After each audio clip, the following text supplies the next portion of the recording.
Podľa štatistík má mobilná ľadová plocha za sebou úspešnú sezónu a splnila očakávania. Myslím si, tí, ktorí tu chodili, ako pravidelne hrávať, korčulovať, vyslovili spokojnosť. Sezóna trvala nejakých 2,5 mesiaca.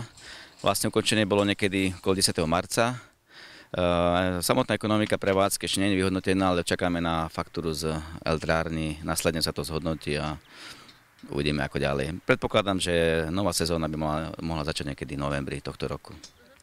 Priemerne sa na ľade mobilnej plochy hlavne počas víkendov korčulovalo 70 až 100 návštevníkov. Sťažovať sa nemohli ani tí, ktorí mali chuť zahrať si obľúbený hokej. Boli týždne, kde vlastne všetky termíny boli plné. To znamená, my sme v priebehu týždňa mali vytvorených nejakých 21 1,5 hodinových hracích časov a boli týždne, myslím také 2-3 týždne boli, kde bolo úplne to ako vyplnené, že nebol voľný žiadny termín, ale v priemere dá sa povedať, že okolo 13 až 15 zápasov sa hrálo v priemere v týždni. To znamená, že tá naplnenosť bola v tých večerných hodinách takmer 80 až 100%.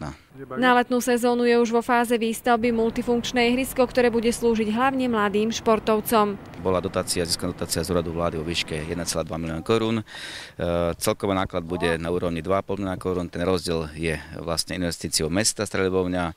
Bude to ihrisko rozmeru 20 na 40 metrov. Momentálne sa buduje spodná stavba a priebehu mesiaca máj vlastne príde firma, ktorá je dodávateľom vrchnej časti a priebehu 2 týždňov urobí vrchnú časť. Niekedy v koncu mesiaca máj chceme to koldovať a ukončiť celú stavbu. To znamená, že toto ihrisko bude slúžiť všetkým.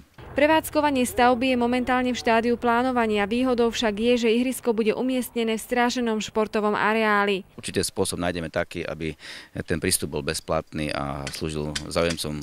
Mesto čaká na schválenie projektu, ktorý ak bude úspešný, tak aj na sídlisku Západ vyrastie v budúcnosti športový viacúčelový areál za približne 12 miliónov slovenských korún.